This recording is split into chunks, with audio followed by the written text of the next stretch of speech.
Isang pirma mo lang ang lumaglag sa akin, Mateo. Pero ang hindi ko matanggap, bakit ikaw mismo ang nagtulak sa akin sa hukay habang tinitingnan mo akong dinudurog ng sarili mong pamilya? Ang huling ngiti ng araw sa ibabaw ng Marangyang Resort sa Palawan ay kulay dugo. Kanina lang, ang pangalang Annalyn ay binanggit ng may pagmamalaki sa loob ng bulwagan. Kanina lang, ang mga kamay na ito ay nanginginig pa sa tuwa habang tinatanggap ang susi ng opisina ng operasyon, ang patunay na ang 7 taong pagpapakasakit ko bilang hamak na receptionist ay napansin din sa wakas. Na kahit paano, ang pamilya ko sa sirang dampa sa tabing dagat ay mayroon ng masusulingan. Pero ang panaginip ay tumagal lamang ng oras. Ngayon, ang malamig na marble ng boardroom ay parang karsel ng yelo. Ang mga opisyal ng board of directors ay nakatingin sa akin hindi na parang isang empleyado, kundi parang isang magnanakaw na nahuli sa aking sariling bitag. Sa malaking screen sa harapan, nakalantad ang mga numerong sumisigaw ng libu-libong peso ng deposito mula sa mga bisita. Mga transaksyong hindi kailanman dumaan sa bulsa ko pero nandoon, malinaw, walang ampon, ang electronic signature ko. Ang sarili kong digital footprint, ginamit para kitilin ako. Annalyn de Vera. Basag ng tagapang-ulo sa katahimikan, ang tinig ay matigas na parang bakal.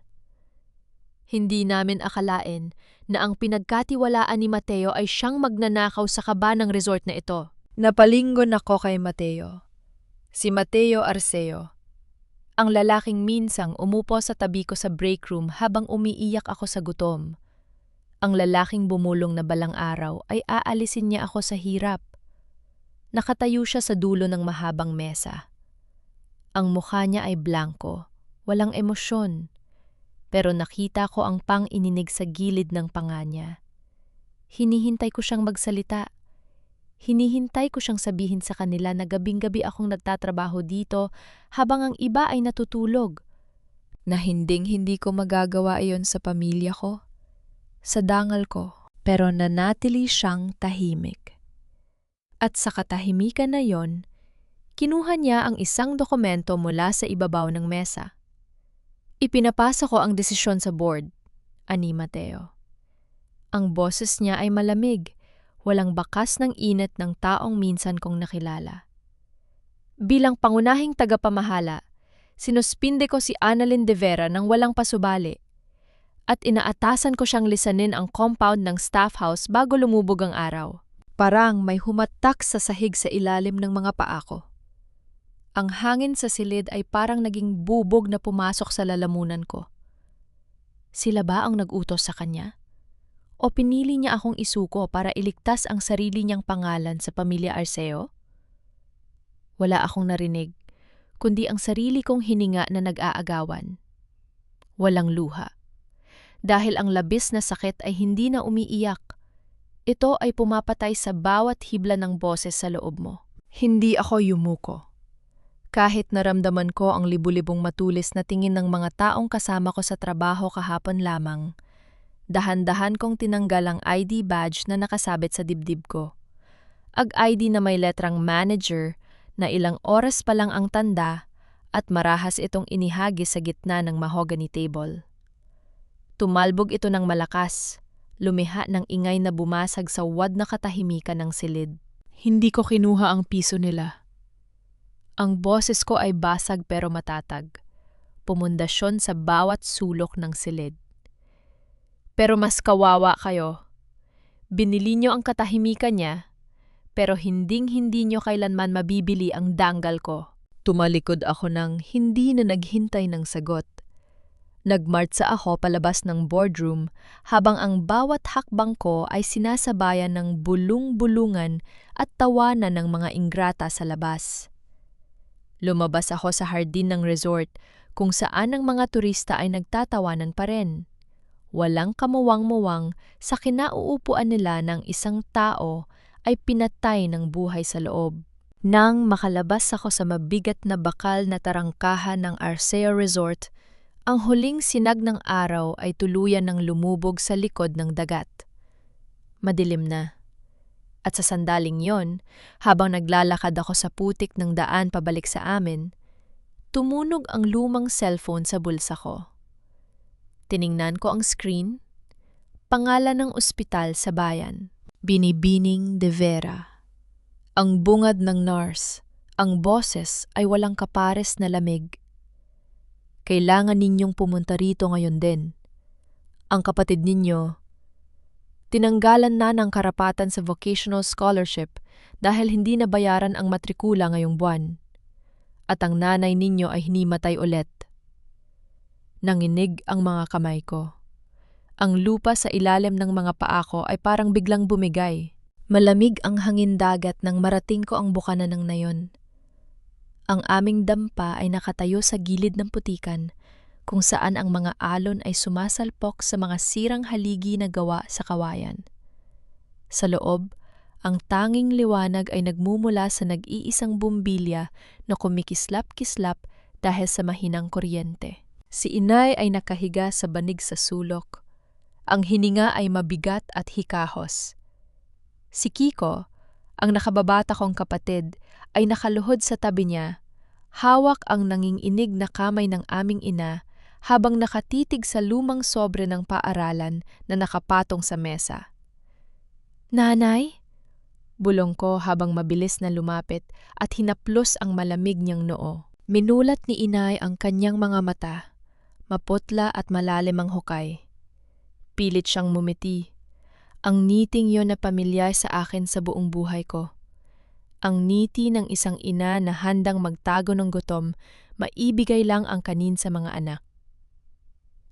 "Annalyn, anak ko," boses mahinang tawag niya. "Pumalik ka na pala. Sabi ko na nga ba, tapos na ang shift mo sa magandang resort." Hindi ko kayang sabihin sa kanya na ang magandang resort na pinagpaguran ko ng 7 taon ay ang mismong nagtapon sa akin sa putik na yung hapon. Tumango na lamang ako. Pilit pinatigil ang tanging inig ng aking mga labi at pinunasan ng malamig na pawis sa kanyang sentido. "Magpahinga na kayo, inay. Ako na ang bahala rito," sabi ko habang inilalapit ang kumot sa kanyang balikat. Tumayo ako at nilapitan si Kiko. Kinuha ko ang sobre sa mesa. Notice of Enrollment Deferment. Dahil sa hindi na bayarang matrikula para sa huling buwan ng kanyang pagsasanay sa mekaniko, opisyal na siyang tinanggal sa lista ng mga mag-aaral. Ang pangarap niyang magkaroon ng sariling talyer at makaahon kami sa hirap ay tinuldukan ng isang pirma lamang. Hindi sa akin, kundi ng sistema na nagkait sa amin ng karapatan. "Ate," boses ni Kiko, basag at puno ng pag-aalinlangan. "Totoo ba ang kumakalat sa bayan? Na ikinakalat ng mga tao sa resort na nagbulsa ka daw ng pera?" Natigilan ako. Ang mga salitang yon ay parang patalim na muling sumaksak sa dibdib ko. Humarap ako sa kapatid ko. Tinitigan siya ng direkta sa mga mata. "Tinitingnan mo ba ako ng ganyan, Kiko?" Tanong ko, mababa pero may diin. "Kilala mo ang ate mo? Nakita mo kung paano tayo kumain ng asin nung nawala si Itay? Magnanakaw ba ako?" Umiling agad si Kiko, yumuko at hinawakan ang kamay ko. "Hindi, ate.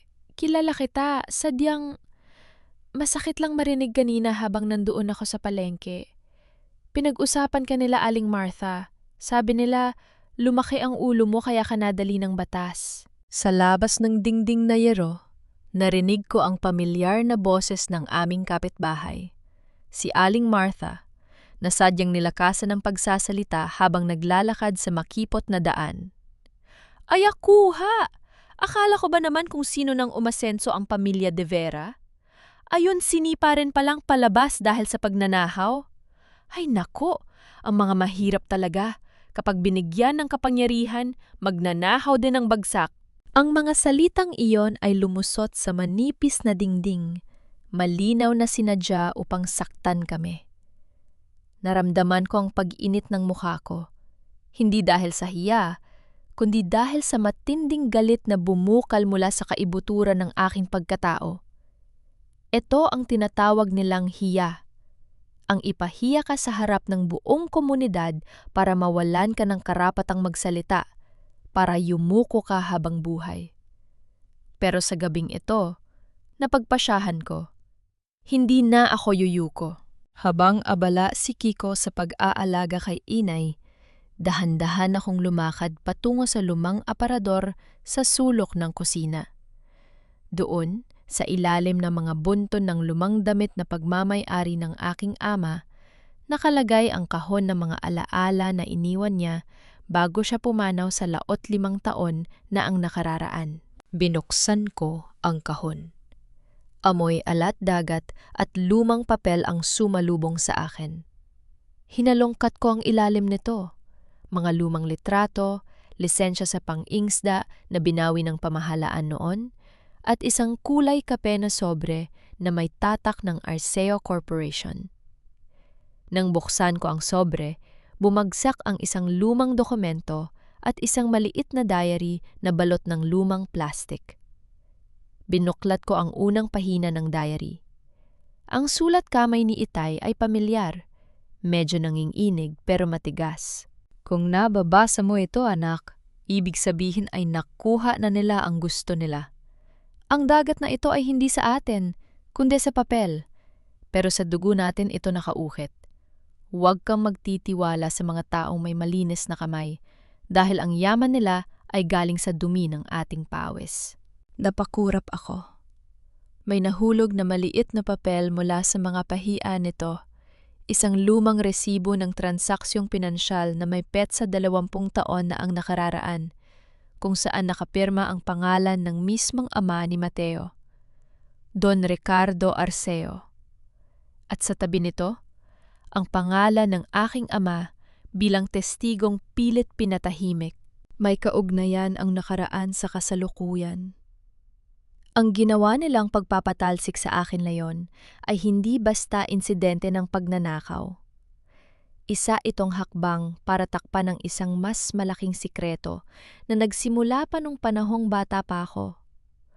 Lumingon ako kay inay na mahimbing na natutulog at kay Kiko na nakasandalang ulo sa silya at pagod na napikit. Huminga ako ng malame, hinawakan ng lumang diary at ibinulsa ito.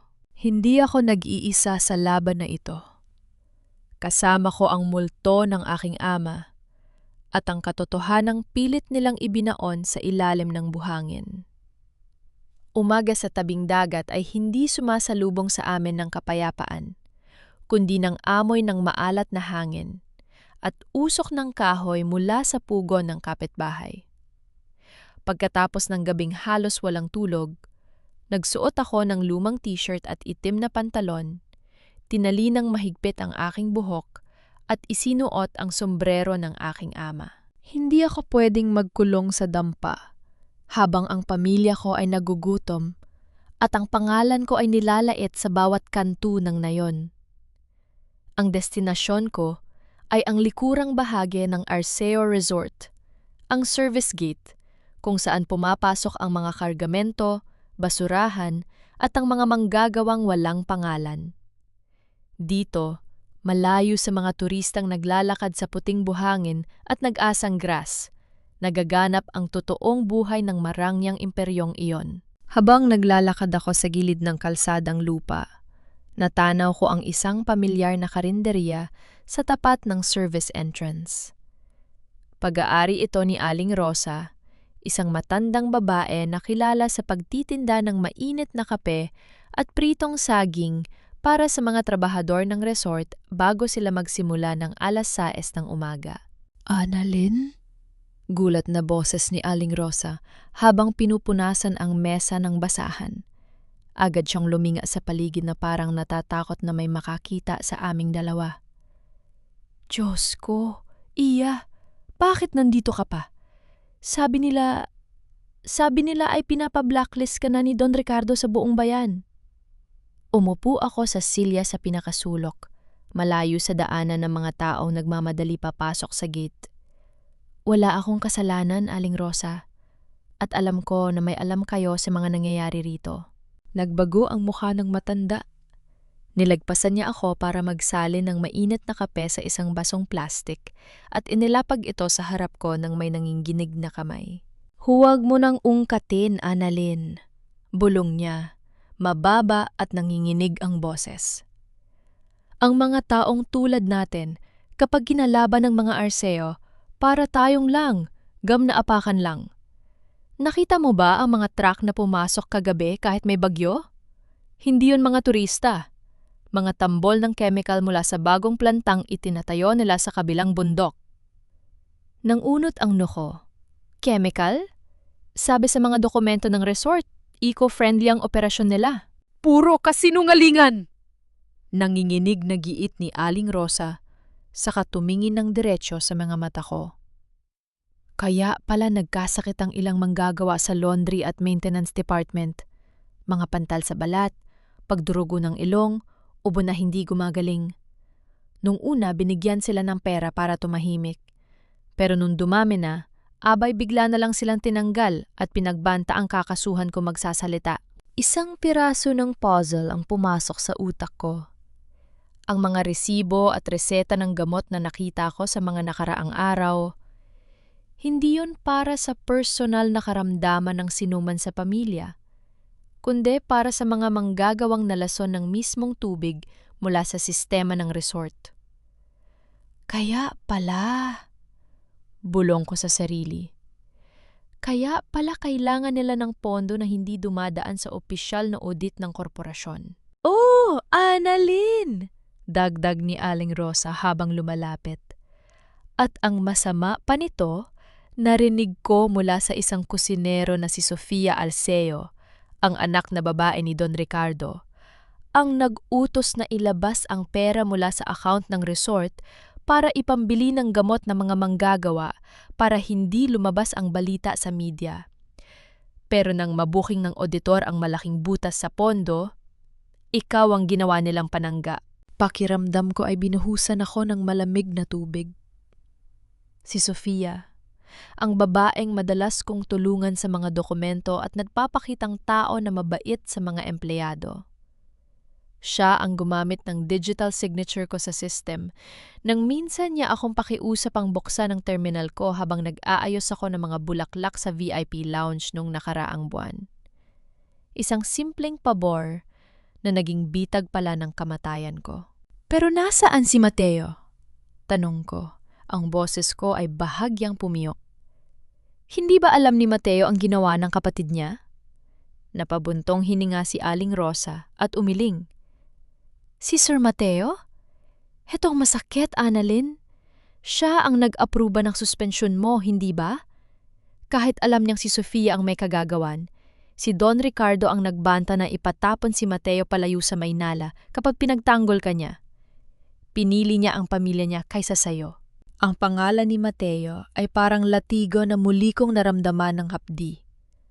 Kaya pala ganun na lang ang titig niya sa akin sa boardroom. Isang timpla ng takot, paghingi ng tawad at duwag na pagsuko.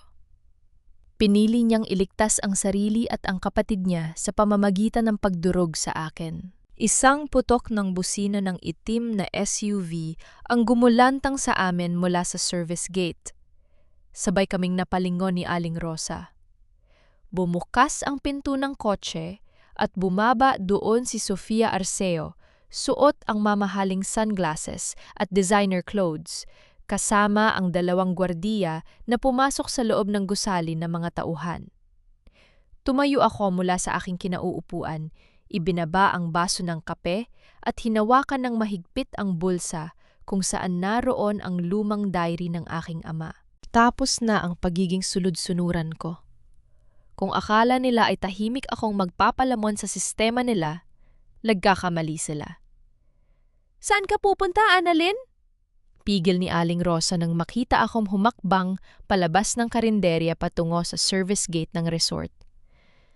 Magbabayad sila sa bawat patak ng pawis at luha na kinuha nila sa amin. Sagot ko nang hindi lumilingon. Hinarang ako ng gwardiya sa mismong tarangkahan ng service gate. Ang malalapad niyang dibdib at malamig na tingin ay pamilyar. Ilang linggo lang ang nakalipas, yumuko pa siya sa akin nang sabihin ni Mateo na isa na akong manager. Bawal ang mga dating empleyado dito, Annalyn. Malamig na sabi niya habang humaharang sa daan. May utos si Don Ricardo na iban ka sa buong compound. Hindi ako umurong. Tumitig ako sa mga mata niya ng walang takot. Ang kapangyarihan ng kawalan na mawawala ay mas mabigat kaysa sa anumang banta ng isang bayarang gwardiya. Sabihin mo kay Sofia Arceo na nandito ang may-ari ng digital signature na ginamit niya. Ang boses ko ay matinis, sapat para lumingon ang ilang manggagawang naglalakad sa malapit. O gusto mong isigaw ko rito kung bakit namamatay ang balat ng mga trabahador sa laundry room? Namilog ang mga mata ng gwardiya. Bago pa man siya makapagsalita o makatawag ng iba pang kasamahan, mabilis akong sumingit sa ilalim ng nakabukas na gilid ng gate habang abala ang iba sa pagbaba ng mga kargamento. Tumakbo ako papasok sa likod ng gusali ng housekeeping, kung saan nakatago ang mga lumang archive at ang silid ng mga janitor. Doon, sa likod ng mga tambak na sirang tuwalya at chemical sa pagdilinis, naroon ang maliit na lagusan patungo sa basement ng accounting office. Tahimik ang paligid sa ibaba. Ang tanging maririnig ay ang mababang ugong ng mga malalaking air conditioning compressor sa labas. Dahan-dahan akong naglakad sa madilim na pasilyo hanggang sa marating ko ang lumang filing cabinet kung saan itinatago ang mga resibo ng medical na pondo noong mga nakaraang buwan. Nang buksan ko ang drawer gamit ang lumang susi na itinago ko noon sa ilalim ng aking locker, lumitaw ang katotohanan. Mga sobre na may tatak ng St. Jude Pharmacy. Ang nag-iisang botika sa kabayanan na nagtitenta ng mga mamahaling gamot para sa skin necrosis at organ failure, ang mga sakit na dulot ng chemical na pangliminis ng resort.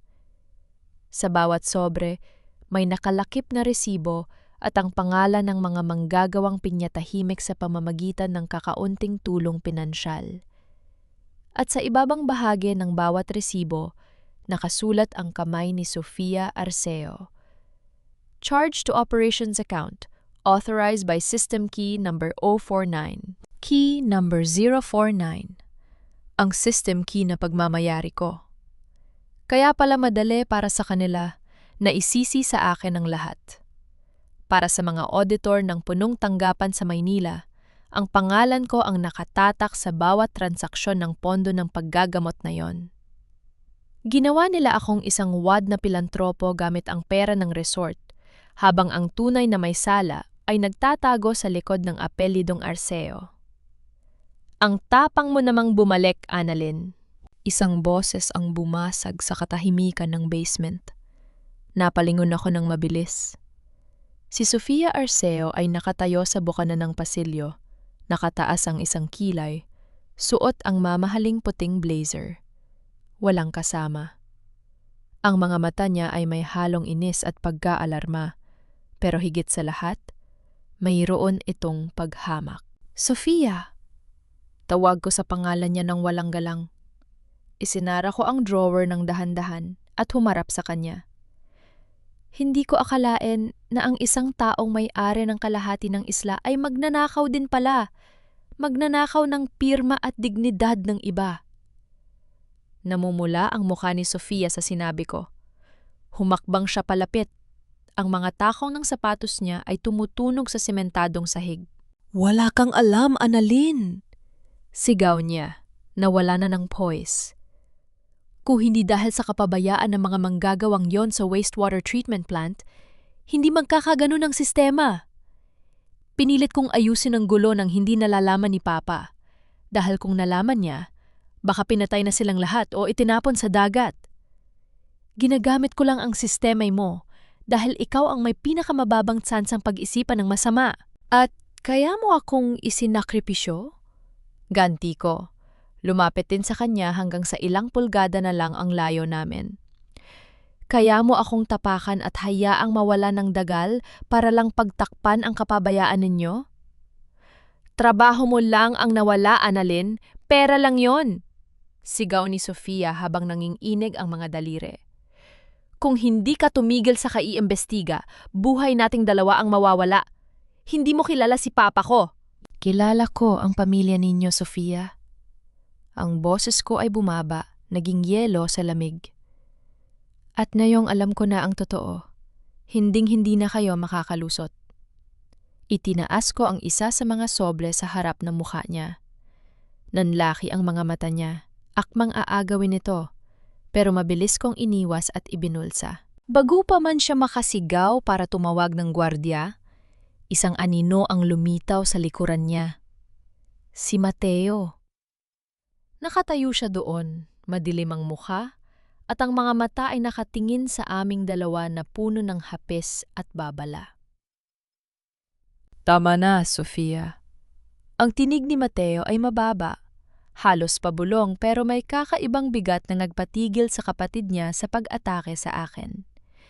Si Sofia ay napalingon kay Mateo. Ang dibdib ay mabilis na tumataas bumababa dahil sa galit at takot.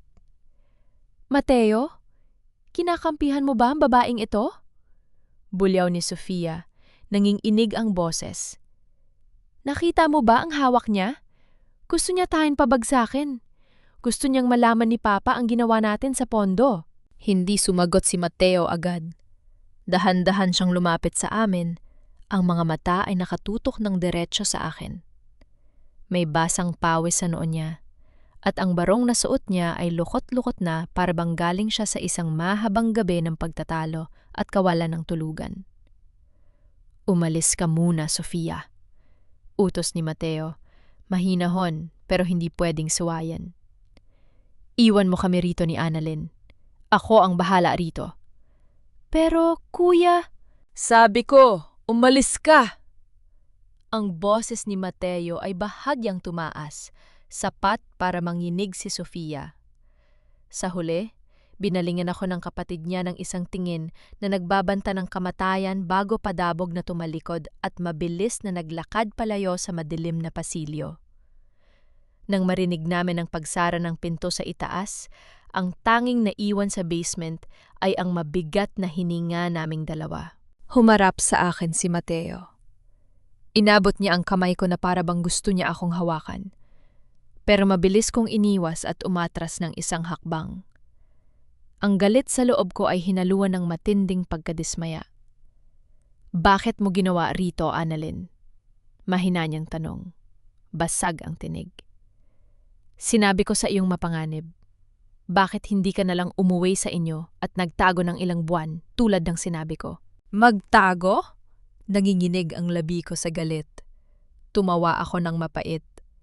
Para saan, Mateo? Para sa tahimik na buhay habang kayo ng pamilya mo ay dinudurog ang pagkatao ko? Para habang buhay akong tawaing magnanakaw ng mga taong kilala ko? Ginawa ko yon para iligtas ka! Sigaw ni Mateo. At sa unang pagkakataon ay nakita ko ang pagbasag ng maskara ng pagiging perpekto sa mukha niya.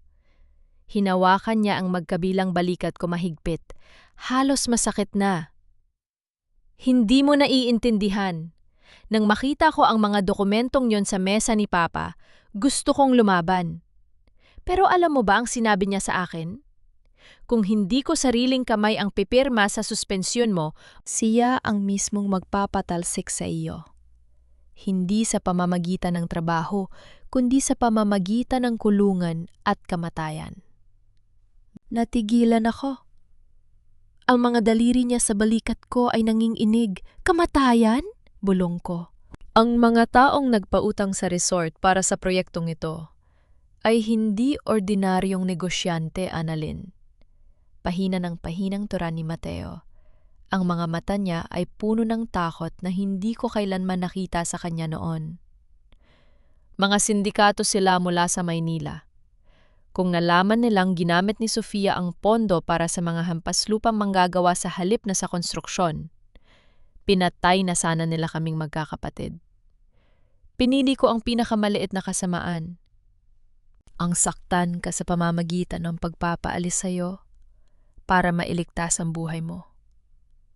At sa palagay mo ay regalo sa akin ng buhay na walang danggal, Mateo? Naluha na ako, hindi dahil sa hina, kundi dahil sa labis na pait. Tinulak ko siya palayo sa akin. Pinatay mo ang pagkatao ko para lang mabuhay ako? Mas mabuti pang pinabayaan mo na lang akong mamatay kasama ng pangalan ko kaysa maging isang duwag na nagtatago sa dilim. Umiling si Mateo. Lumapit ulit pero hindi na ako nahawakan. Hindi ako duwag, Annalyn. Pero ngayon na nakita ko na nandito ka pa rin, na handa kang lumaban, hihingi ako ng tulong sa'yo. Nanggunot ang noo ko. Tulon? Tulungan mo akong pabagsakin ang sistema ni Papa. Seryosong sabi niya. Ang boses ay naging matatag na parang bakal. Nahanap ko ang tunay na kontrata ng lupa ng buong nayon ninyo. Ang dokumentong pinunit niya, 20 taon na ang nakararaan. Nasa loob ng personal na vault ni Don Ricardo sa itaas.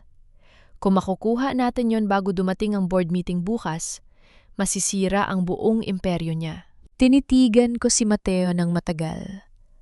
Ang mga mata niya ay nagmamakaawa, nag-aalok ng isang pinto ng paghihigan at katarungan.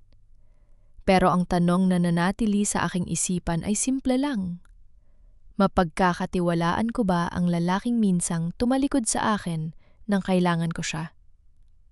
Bago pa man ako makasagot, isang malakas na tunog ng sirena ang umalingaw-ngaw sa buong gusali ng resort. Alarm system. May nagbukas ng main vault sa itaas. Napaatras si Mateo, namumutla ang muka. Si Papa, lalaman niya na may pumasok sa archive. Lumabas na tayo rito, Mateo! Sigaw ko, habang ang pulang ilaw ng emergency alarm ay kumikislap sa madilim na pasilyo ng basement. Pero huli na ang lahat. Sa itaas ng konkretong hagdanan, rinig ang mabibigat na yabag ng mga gwardiya kasama ang boses na umuugong sa megaphone ni Don Ricardo Arceo. Isara ang lahat ng labasan. Walang makalalabas ng basement hanggat hindi natin nahahanap ang nagtangkang magnakaw sa vault.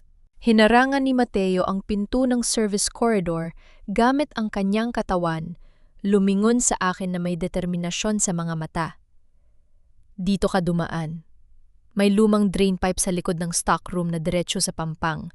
Kasya ka ron, Annalyn. Tumakbo ka. At ikaw? Tanong ko, nakaramdam ng biglang kaba sa dibdib.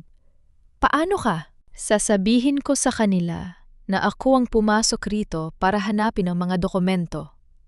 Mabilis niyang sagot habang tinutulak ako patalikod. Huwag kang mag-alala tungkol sa akin. Anak ako ni Don Ricardo. Hindi niya ako kayang patayin. Pero ikaw, kapag nahuli ka nila rito, tapos na ang lahat.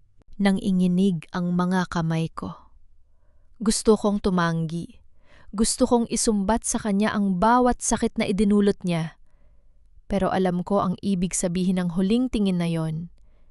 Ito ang unang hakbang ng pagtubos niya sa kasalanan niya sa akin. Magkita tayo bukas sa may lumang parola sa dulo ng bayan.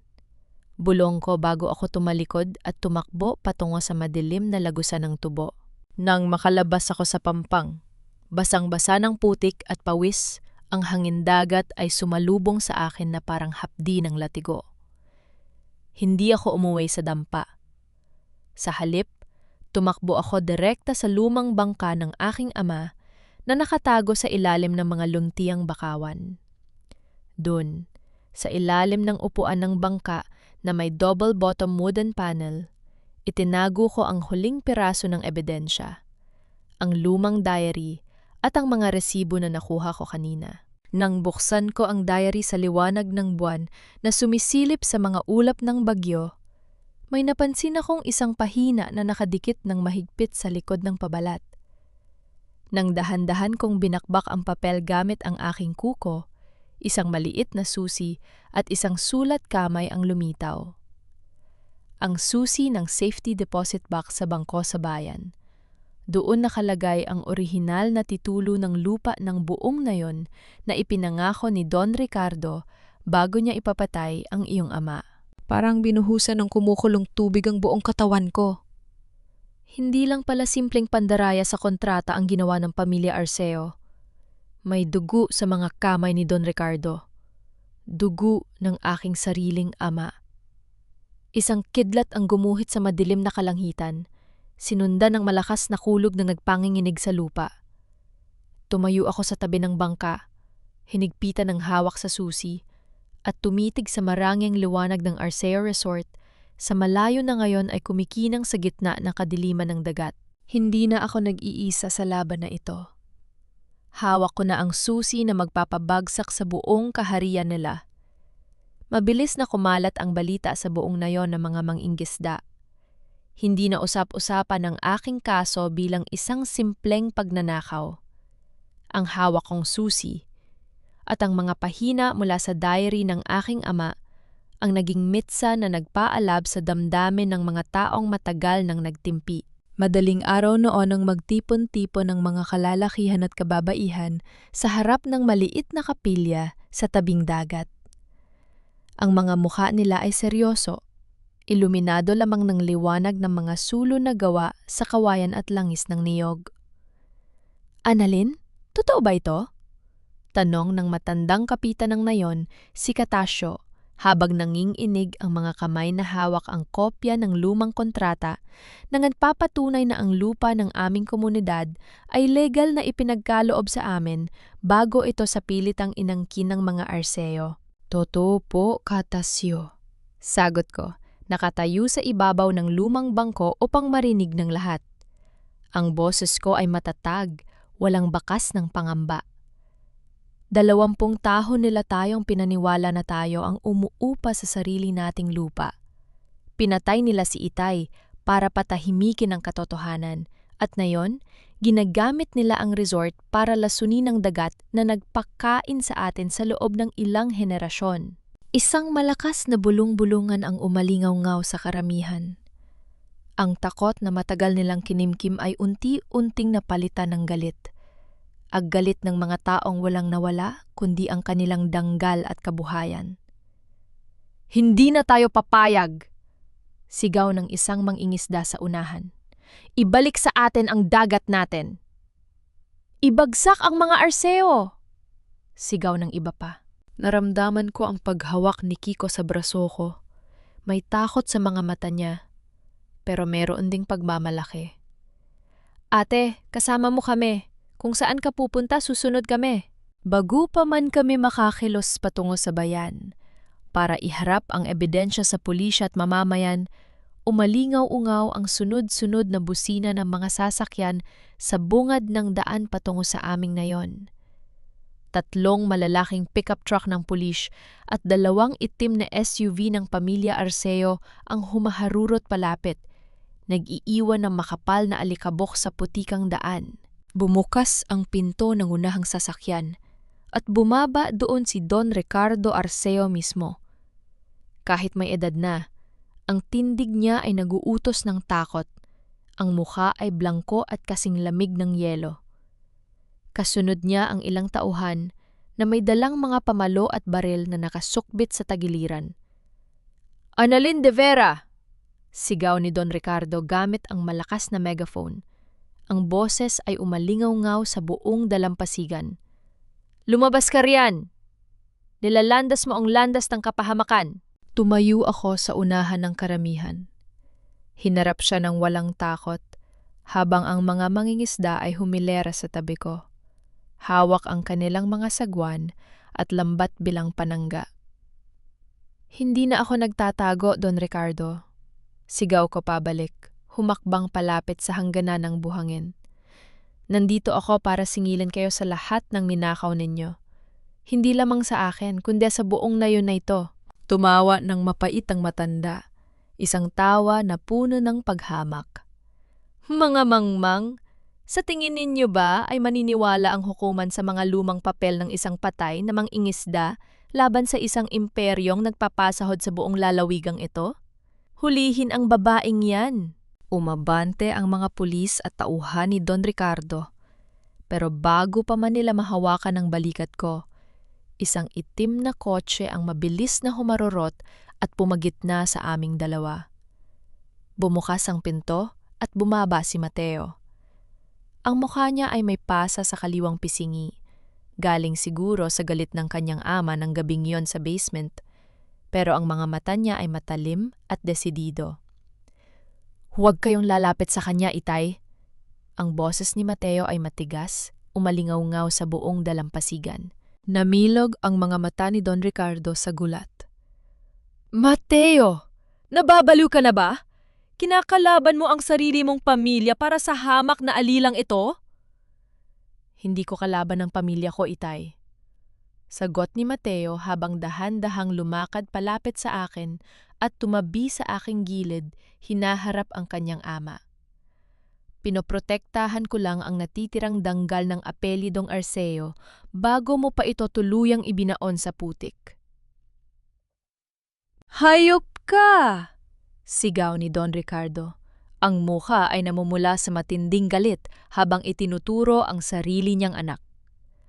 "Pinag-aral kita sa mamahaling universidad sa Maynila para lang try din ako nang dahil sa isang babaeng pulubi?" "Hindi ko kayo tinatrador, Itay. Kayo ang nagtrador sa batas, sa nayong ito at sa pangalan natin." Sagot ni Mateo nang may malamig at matatag na tinig. Hindi siya umurong kahit isang dangkal sa harap ng kanyang ama. "Tapos na ang pagtatakip natin sa mga kasalanan ninyo. Nandito na ang mga dokumento. Bukas, ang buong munisipyo ang aalam sa ginawa ninyong pang-aagaw sa lupa at pagkalason sa dagat." Bago pa makapagsalita si Don Ricardo, isang malakas na hangin ang biglang humampas sa dalampasigan. Ang langit na kanina lang ay madilim, ay biglang nagdilim ng husto, pinalitan ng maitim na ulap na parang nagbabalang pigaon ang buong isla ng Palawan. Ang mga alon sa dagat ay mabilis na tumaas, humampas ng malakas sa mga bangka sa pampang. Bagyo.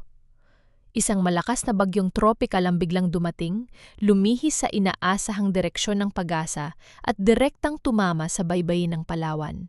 "Sir, kailangan na nating umalis dito!" Sigaw ng isang tauhan ni Don Ricardo habang pinipigilan ang payong nitong halos lipulin ng hangin. "Paparating ang storm surge! Babaluting ang tubig ang buong resort at pampang!" Lumingon si Don Ricardo sa amin. Ang mga mata ay nag-aapoy sa pot. "Hindi pa tayo tapos dito!" sigaw niya bago padabog na sumakay sa SUV. Mabilis na nag-alisan ang mga sasakyan ng mga pulis at tauhan niya. Iniwan kami nakatayo sa gitna ng rumaragasang hangin at simula ng malalakas na patak ng ulan. "Annalyn, kailangan nating lumikas!" sigaw ni Mateo sa akin. Isinisigaw ang boses laban sa lakas ng hangin. "Ang resort, may mga turista pa roon na hindi pa nasasaut. At si Sofia, naiwan sa main office." Napatigil ako. Si Sofia. Bagamat galit ako sa ginawa niya, hindi ko na naiing mamatay siya sa loob ng nag-iyang gusali habang hinahabol ng bagyo. Kailangan nating pumunta roon. Desisyon ko habang lumigon kina Katasio at Kiko. "Tulungan ninyong dalhin ang mga matatanda sa mataas na paaralan sa bundok. Ako at si Mateo ay babalik sa resort." "Ate, mapanganib!" sigaw ni Kiko habang hinahawakan ng braso ko. "Magtiwala kayo sa pakiusap ko bago sumama kay Mateo habang tumatakbo kami pabalik sa direksyon ng Marangyang Resort na ngayon ay binububog na ng unang bugso ng bagyo. Pagdating namin sa compound ng Arceo Resort, ang paligid ay mukhang abandonadong syudad. Ang mga payong sa swimming pool ay lumilipad. Ang mga basag na salamin mula sa malalaking bintana ay nakakalat sa sahig, at ang tubig dagat ay nagsisimula ng umakyat sa lobby. Tumakbo kami ni Mateo papasok sa pangunahing gusali. Madilim ang paligid dahil nawalan na ng kuryente. Ang tanging nagbibigay liwanag ay ang mga kidlat na sumisilip sa mga sirang bintana. "Sofia! Sofia!" sigaw ni Mateo habang binubuksan ang bawat pinto sa ikalawang palapag.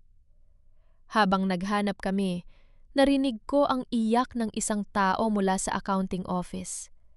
Ang mismong silid kung saan tinatakan ang kapalaran ko noong isang linggo. Kuya, tulungan mo ako! Tumakbo kami roon ni Mateo. Si Sofia ay nakasabit sa gilid ng isang bumagsak na mabigat na bookshelf. Ang isang paa niya ay ipit sa ilalim ng mga kahon ng dokumento, habang ang tubig mula sa tumagas na bubong ay mabilis na tumataas sa sahig. Sofia! Sigaw ni Mateo habang pilit na itinutulak ang mabigat na aparador. Tulungan mo ako, Mateo! Umiiyak na sigaw ni Sofia. Tumuhong ako sa pagtulak. Ginamit ko ang lahat ng lakas ko habang ang tubig ay umabot na sa aming mga tuhod.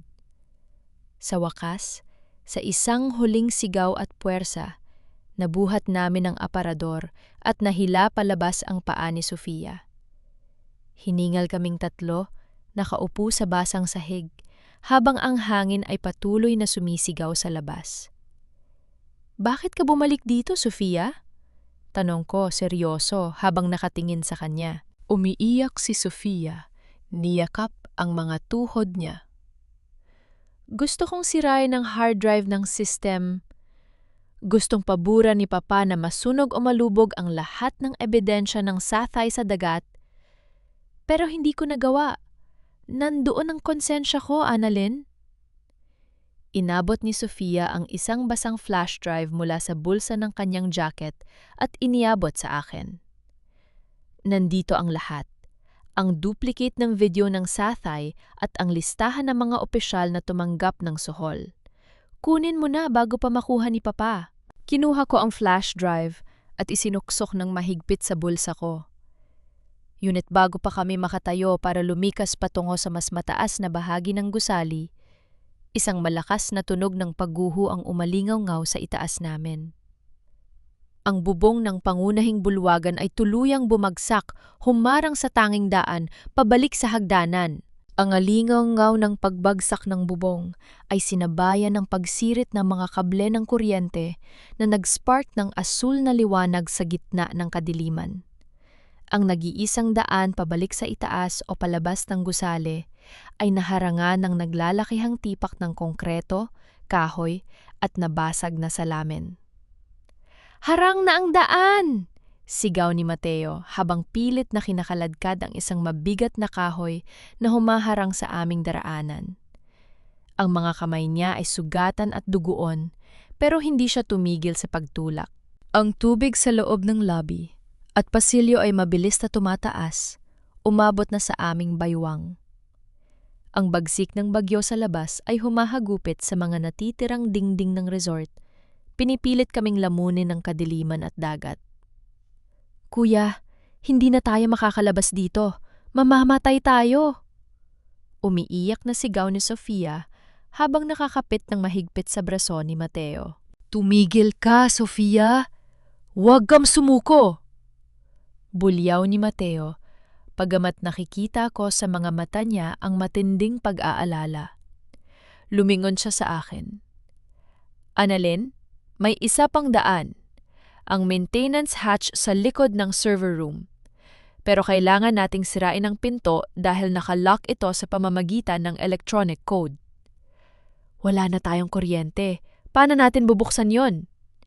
Tanong ko habang lumalangoy papalapit sa kanila sa gitna ng rumaragasang tubig baha. Manual override, sagot ni Mateo. Kailangan ng martilyo o bakal para pukpukin ang lockbox sa gilid. Hinanap ko ang paningin ko sa paligid. Sa gitna ng lumulutang na mga upuan at basurahan, nakita ko ang isang mabigat na bakal na tubo na ginamit kanina sa konstruksyon. Agad akong lumangoy, sinagpang ang bakal at bumalik kina Mateo. Hatiin natin ang lakas natin, sabi ko. Ibinigay ang isang dulo ng bakal kay Mateo. Sabay tayong bumayo sa lockbox. Sa gitna na dagundong ng hangin at malalakas na kidlat, pinukpok namin ng paulit-ulit ang bakal box ng pinto. Ang bawat hampas ay nag-iiwan ng kirot sa mga palad ko, pero walang puwang ang panghihina. Para kay Inay, para kay Kiko, para sa alaala ni Itay, at para sa sarili ko, hindi ako pwedeng mamatay sa madilim na basement na ito. Isang malakas na hampas pa. Klang! Bumukas ang pinto ng maintenance hatch Sumambulat ang kulay abong tubig mula sa loob, pero nakita namin ang liwanag ng emergency exit sa dulo ng maikling lagusan na direktang tumatagos sa likod ng bundok. "Una ka, Sofia!" Utos ni Mateo habang tinutulak ang nanginginig niyang kapatid papasok sa lagusan. Sumunod ako at huling pumasok si Mateo habang itinutulak ang pinto para hindi kami tuluyang maipit ng rumaragasang debris. Nang makalabas kami sa likod ng bundok, basang-basa, nanginginig sa ginaw, at sugatan, sumalubong sa amin ang liwanag ng mga sulo mula sa mga mangingisda ng nayon at ang pulang ilaw ng mga sasakyan ng rescue team na dinala ni Katasio sa kabila ng bagyo. "Annalyn? Mateo?" Sigaw ni Kiko habang tumatakbo papalapit sa amin sa gitna ng malakas na ulan, dala ang makakapal na tuwalya. Agad niya akong niyakap ng mahigpit. "Diyos ko! Ate! Akala ko hindi na kayo makakalabas." Niyakap ko pabalik ang kapatid ko. Umiiyak na rin sa wakas. Hindi sa takot, kundi sa pakiramdam ng paglaya. Sa kabilang dako ng kalsada, habang nakatayo ang mga pulis sa tabi ng kanilang sasakyan, nakita namin si Don Ricardo Arceo na nakaposas ang mga kamay, sa pilitang isinasakay sa police cruiser. Ang kanyang mukhang palalo ay dumanas ng pinakamabigat na pagkatalo. Ang imperyo na binuo niya sa pamamagitan ng kasinungalingan, pangingikil at dugo ay tinangay ng bagyo at binura ng katotohanan. Ibinaba ko ang kamay ko sa aking bulsa at hinawakan ng mahigpit ang flash drive na ibinigay ni Sofia. Ang ebidensya ay ligtas. Ang hustisya ay nasa aming mga kamay na. Sumunod ang ilang linggo ng paglilinis at paghilom sa buong bayan ng Palawan. Pagkatapos ng bagyo, ang mukha ng aming komunidad ay dumanas ng malaking pagbabago. Parang kalikasan na mismo ang naglinis sa mga dumi na iniwan ng nakaraan. Sa bisa ng mga ebiden, siya'y isinumait namin sa hukuman. Ang diary ng aking ama, ang flash drive ni Sofia, at ang orihinal na kontrata ng lupa, tuluyang bumagsak ang imperyo ng pamilya Arceo. Si Don Ricardo Arceo ay nahaharap sa patong-patong na kasong kriminal, pandaraya, paglabag sa batas pangkalikasan, at seryosong paratang ng pagpatay. Si Sofia naman ay sumailalim sa legal na proseso, ngunit nakatanggap ng mas mababang sentensya dahil sa kusang pag-amin at pag-cooperate sa investigasyon. At ang Arceo Resort, sa halip na makuha ng mga dayuhang sindikato o masira ng tuluyan, ang hukuman at ang pamahalaan ay nagpasya na ibalik ang pamamahala nito sa pamamagitan ng isang kooperatiba, isog joint venture sa pagitan ng mga manggagawa at ng buong komunidad ng mga mangingisda. Isang maaliwalas na umaga ng Lunes, tumayo ako sa harap ng malaking glass door ng gusali ng resort.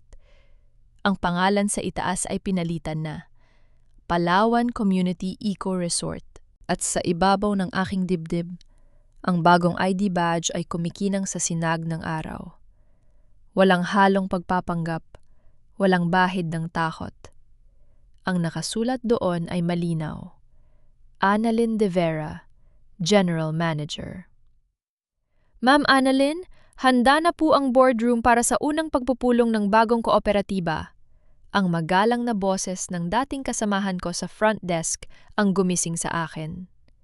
Ngumiti ako at tumango. "Salamat, Mang Lito, papunta na ako." Habang naglalakad ako sa pasilyo, patungo sa silid kung saan ako isinumpa at dinala sa hukay. Ilang linggo na ang nakararaan, nadama ko ang kakaibang kapayapaan sa aking dibdib. Wala na ang takot ng isang mahirap na manggagawa na nangangambang mawala ng trabaho anumang oras.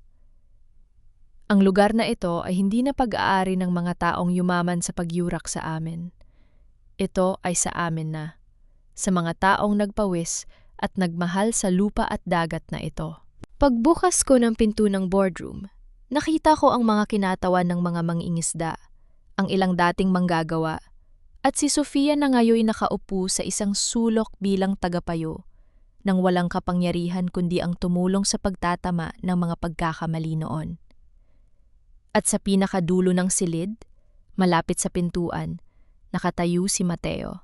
Suot niya ang simpleng khaki pants at puting polo ng maintenance crew. Wala na ang mamahaling barong. Wala na ang singsing ng pagiging tagapagmana ng imperyo.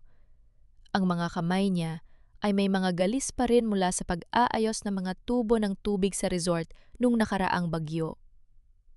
Nang magtama ang aming mga mata, hindi siya umiwas.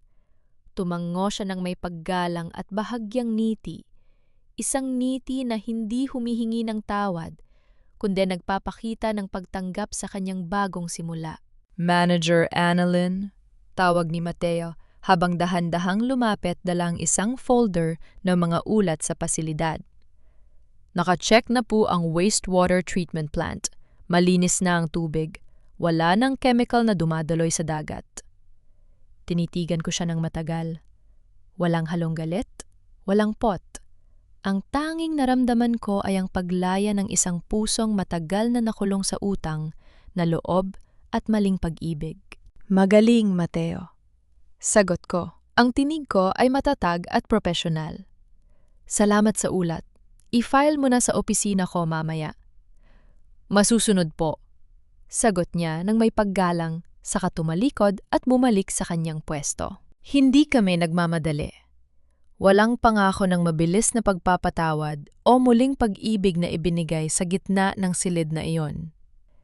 Dahil ang pinakamagandang simula ay hindi ang pagpapatuloy ng lumang kwento, kundi ang pag-isulat ng isang bagong pahina, kung saan ang bawat isa sa amin ay nakatayo sa sarili naming mga paa, malaya, pantay, at may buong danggal.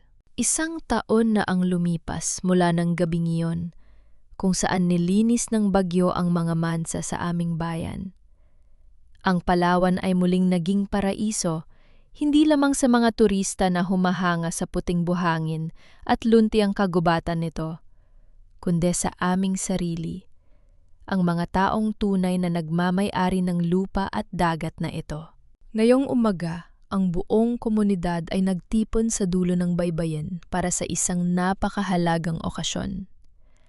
Ang hangin ay sariwa, at ang sikat ng araw ay banayad na yumayakap sa mga mukha ng mga taong naroroon.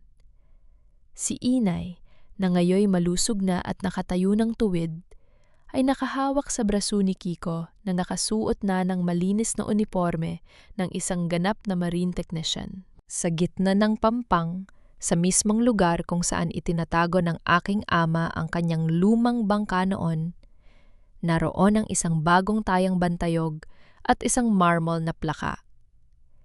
Dahan-dahan kong hinila ang tilang nakatakip sa plaka kasama si Katasyo.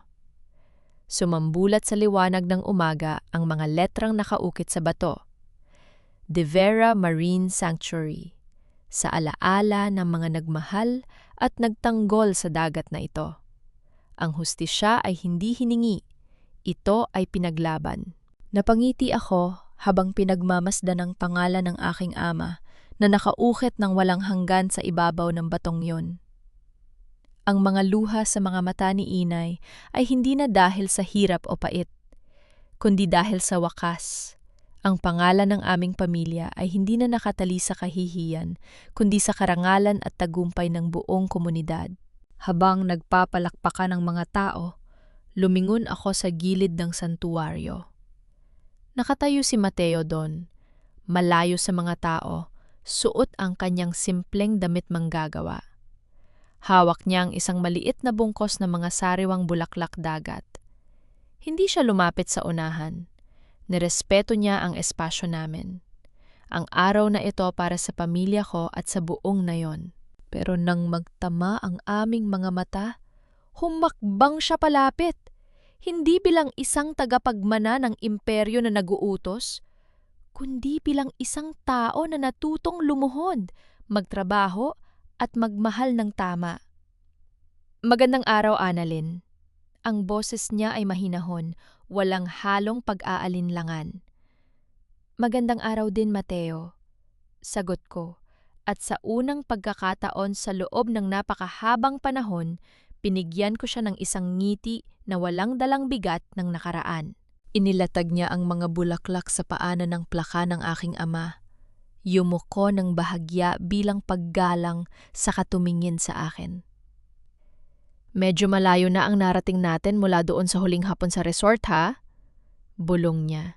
May bahagyang ngiti sa kanyang mga labi. Oo, sagot ko habang ibinabaling ang tingin sa malawak, asul at malinis na karagatan kung saan ang mga bangka ng mga mangingisda ay malayang naglalayag ng walang pang-amba.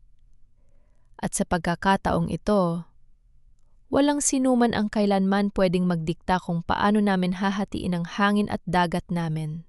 Tumango si Mateo. Sumasang-ayon ng buong puso.